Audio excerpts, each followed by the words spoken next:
25e journée du championnat de Pro D2 à Albert-Domecq entre Carcassonne et Mont-de-Marsan. La soirée débute par un hommage rendu au récemment disparu vice-président de la Ligue nationale de rugby et ancien président de l'ASM Clermont-Auvergne, René Fontès. Sur le pré, les Carcassonnais sont les premiers à entrer en action. Les Canaries mènent l'offensive dans la défense montoise. Celle-ci se met à la faute pour une position de hors-jeu. Première pénalité sifflée par l'arbitre Stéphane Boyer et tentative longue distance de Gilles Bosque. Mais sa pénalité passe à côté des perches.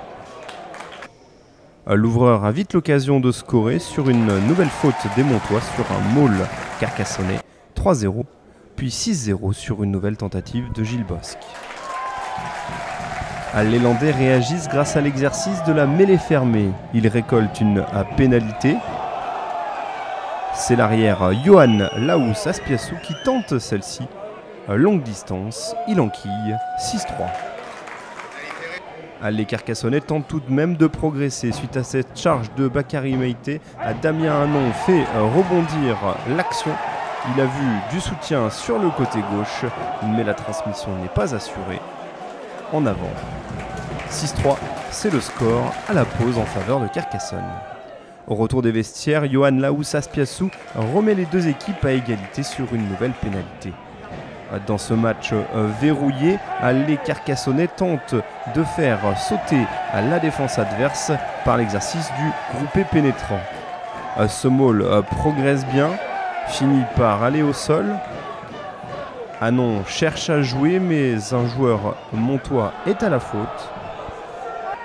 Le deuxième ligne empêche la sortie du ballon. Les Carcassonnais récupèrent une pénalité qu'ils jouent en touche. Nouveau maul, nouveau mouvement des avants carcassonnais. Et Thomas Sauveter est à la conclusion pour le premier essai de la partie. 11-6, la transformation du bord de touche est manquée par Gilles Bosque.